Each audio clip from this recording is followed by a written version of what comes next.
Assalamualaikum warahmatullahi wabarakatuh. Masih bersama Merapi Blaster. Oke, di depan saya sudah ada power supply ya, 3 power supply. Saya di sini tidak akan membahas perbaikan handphone, tapi akan memberikan tips untuk teman-teman bila mana mau membeli power supply. Hal pertama yang harus kita ketahui untuk membeli power supply itu adalah berapa ampere yang dihasilkan oleh power supply tersebut. Semisal di sini ada Yakun 1501 AD, berarti dia bisa mensuplai arus sampai 1 ampere saja. Kan coba saya yuk. Di sini 1 AD, berarti 1 ampere. Untuk arus atau ampere yang dihasilkan hanya 1 ampere, tidak lebih dari 1 ampere. Kita akan menuju ke power supply yang kedua. Di sini ada power supply yang kedua ya. Ini PS1502D+, berarti konsumsi atau arus yang dihasilkan oleh power supply ini tidak lebih dari 2 ampere saja. Untuk yang ketiga, di sini ada DC power supply 0 sampai 30 volt. Dengan arus dia bisa mengeluarkan sampai 5 ampere. Jadi bisa dipastikan untuk keunggulan power supply kita harus tahu terlebih dahulu berapa arus yang dihasilkan oleh setiap power supply. Semisal kita mau membeli power supply yang hanya menghasilkan 2 ampere, berarti kita bisa pakai PS1502 digital ini untuk yang ampere 2 nya. Untuk yang 1 ampere cukup 1501 AD, ini 1 ampere. Ampere di sini pengaruh karena untuk handphone yang lama ya, semisal untuk Nokia. Di sini seperti contoh kita punya handphone Nokia. Handphone Nokia ini dia membutuhkan konsumsi arus hanya sekitar 1 ampere. Di sini 1 ampere, berarti bisa dipastikan untuk handphone Nokia atau handphone jadul yang dulu itu bisa pakai power supply yang 1 ampere ini. Untuk kasus yang kedua, semisal ini ya, ini membutuhkan arus 1500 miliampere. Nah, di sini kalau 1500 untuk 1 ampere ini sudah tidak kuat. Jadi kita membutuhkan 2 ampere karena 2 ampere itu berarti 2000. Di sini 1500 mAh miliampere, di sini 2 ampere berarti 2000 mAh. Untuk Android versi terbaru lebih menggunakan ampere yang tinggi. Semisal ini Xiaomi Redmi 2 ya. Di sini ada tulisan 2200 mAh, berarti ini 2 ampere lebih 200 miliampere, 2 ampere lebih. Kalau 2 ampere lebih berarti bisa dipastikan power supply ini pun tidak kuat untuk menghidupkan Xiaomi Redmi 2 nya. Walaupun memang bisa hidup, tapi untuk lonjakan ke 2 ampere dia off. Ya, untuk yang terakhir di sini karena ini bisa sampai 5 ampere, berarti bisa dipastikan apapun bisa dihidupkan pakai power supply ini untuk konsumsi arus yang tidak lebih dari 5 ampere. Seperti itu. Jadi tips yang pertama kita ketahui dulu untuk suplai arusnya ya, berapa ampere yang bisa dihasilkan dari power supply ini. Baru langkah kedua kita cek untuk tegangan yang dihasilkan. Semisal untuk 1 ampere ini, 1 ampere ini dia dari 0 itu bisa sampai ke 15 volt, tapi dengan konsumsi arus dari 0 sampai ke 1 ampere, tidak lebih dari 1 ampere karena di sini sudah tertulis 01 AD. AD berarti analog plus digital, seperti ini. AD analog digital. Karena analog ini jarum, berarti kalau digital dia berbentuk angka seperti ini ya. Analog dan digital perbedaannya di situ. Untuk tegangannya di sini bisa mensuplai sampai 16 volt. Tapi untuk arusnya, untuk ampernya hanya 1 ampere. Jadi kalau teman-teman mau beli power supply yang 1 ampere masih bisa dipakai, tapi untuk handphone Android yang versi terbaru, semisal untuk handphone yang konsumsi arusnya berlebih ya, untuk seri Lenovo ini pun dia 2300 mAh, berarti bisa dipastikan 1 ampere ini tidak mencukupi, walaupun untuk tegangannya dia mencukupi karena cuma membutuhkan 3,8 volt. Di sini mencukupi untuk tegangan, tapi untuk arus dia tidak mencukupi. Oke. Untuk yang kedua ini sama. Untuk yang kedua ini 3 power supply ini hanya saya gunakan yang ini saja, karena untuk 2 power supply yang lain dia memang sudah tidak mampu untuk membebani arus yang handphone terbaru ini, untuk Android terbaru. Oke, karena ini digitalnya rusak, tapi untuk tegangannya tetap masih bisa keluar. Di sini tertulis 4,3 walaupun 4-nya sudah hilang ya. Ini tertulis 2D+, berarti 2 ampere digital plus.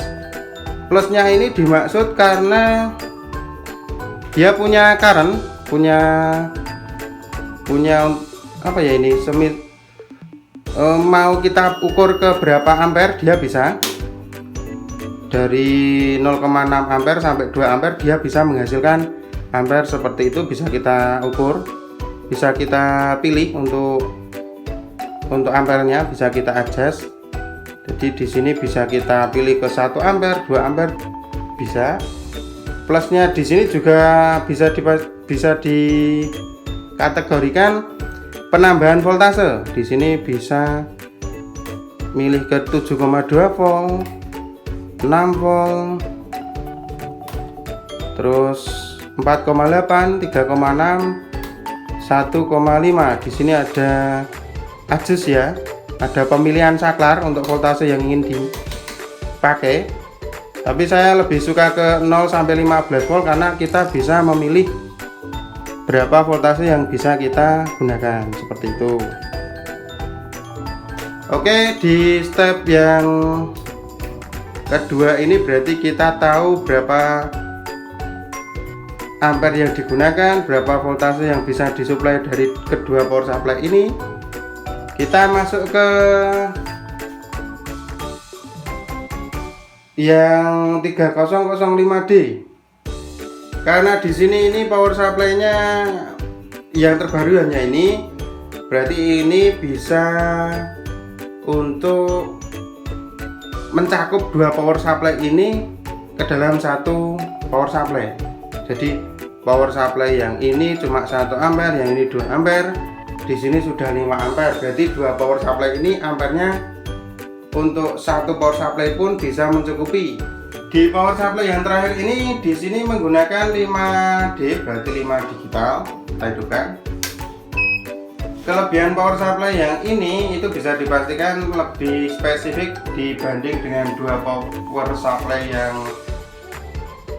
pendahulu ya. Karena di sini hanya 1 ampere, 2 ampere. Walaupun sama-sama pakai digital, tapi di sini lebih akurat. Ini kelebihannya dia bisa menyimpan memori, berarti kita mau berapa voltase yang dihasilkan oleh power supply ini bisa kita simpan. Semisal ini 4,2 volt untuk tegangannya, untuk ampernya sampai ke 5 ampere, bisa kita cek ke outputnya seperti ini. Berarti nanti tegangan yang dihasilkan oleh power supply ini akan mencakup ke 4,2 volt.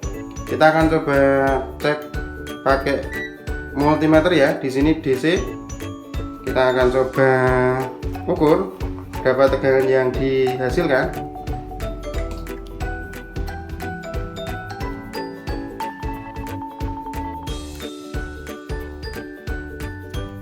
Ya, di sini memang terukur 4,2 volt.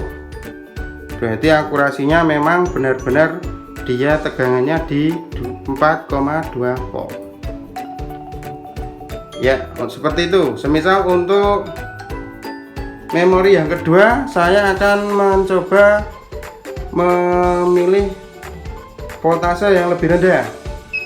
Di sini 2,8 volt ya, mendekati ya, 2,78, berarti sama dengan 2,8, sama.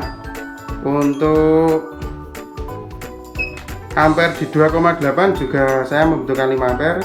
Ini bisa disetting. Untuk yang ketiga, ini tegangan USB, bisa kita gunakan di pengukuran tegangan kerja charging ya. Di sini benar 5,1. Untuk kelebihan memori ini, semisal di ampere, dia bisa kita setting. Kita membutuhkan ampere hanya 3 ampere saja, semisal seperti itu. Kita turunkan ampernya.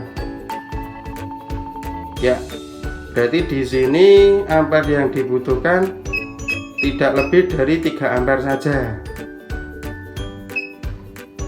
Untuk tegangan juga bisa diukur, bisa di setting mau ke tegangan berapa volt. Ini sampai ke 30 volt. Seperti ini. Terus OCP di sini berarti kalau dihubungkan singkat, dia akan protek. Misal di sini 10 volt ya. Kita langsung hubungkan.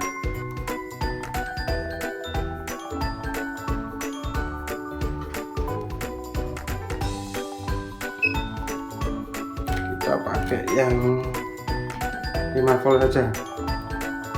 Ya, di sini kalau melebihi batas ampere dia akan menyala OCP-nya. Ini semisal proteksi untuk proteksi voltase ya. Kalau plus dan minusnya terhubung, dia akan otomatis terputus seperti ini. Jadi kalau OCP-nya tidak kita hidupkan, otomatis dia akan terhubung terus-menerus. Ini kasihan power supply-nya. OCP berarti pengaman. Ya, 3 power supply ini sama-sama bisa digunakan, sama-sama masih bisa digunakan. Tapi karena satu power supply ini mencakup 2 power supply yang lain, berarti bisa dipastikan untuk power supply yang lama saya gimana ya, saya tidak pakai, saya pakai hanya yang 5 ampere ini, karena dua-duanya power supply ini bisa dicakup oleh satu power supply saja. Oke, power supply di sini dia masih menggunakan trafo seperti umumnya ya. Sedangkan untuk yang di atas, kita coba sorot yang di atas. Ya, di sini ini power supply yang lebih ekstrim lagi. Karena di sini keterangannya SMPS akan saya bahas di video selanjutnya ya. Di pertemuan selanjutnya nih, di sini SMPS berarti switch modul power supply. Dia tidak menggunakan trafo lagi. Oke, beda SMPS dan power supply akan saya terangkan di video tutorial selanjutnya. Untuk saat ini berarti kita harus tahu dulu berapa ampere yang akan digunakan, berapa voltase yang akan digunakan juga. Jadi teman-teman bisa memilih untuk handphone. Semisal untuk handphone, sebagai contoh ini ada Lenovo seri baterai di A6000. Ini menggunakan 2,3 ampere untuk arusnya, di tegangannya 3,8 volt. Jadi kita hanya membutuhkan ampere tidak lebih dari 3 ampere. Berarti di sini 2 ampere pun tetap bisa, tapi kalau arusnya melonjak tinggi dia tidak mencukupi. Dan untuk 1 ampere ini tetap tidak bisa mensuplai arus di Lenovo A6000 seperti itu. Untuk yang digital ini tetap semuanya masih bisa ditampung ya, masih bisa dipakai karena ini mencakup 5 ampere dan voltase mencakup 30 volt.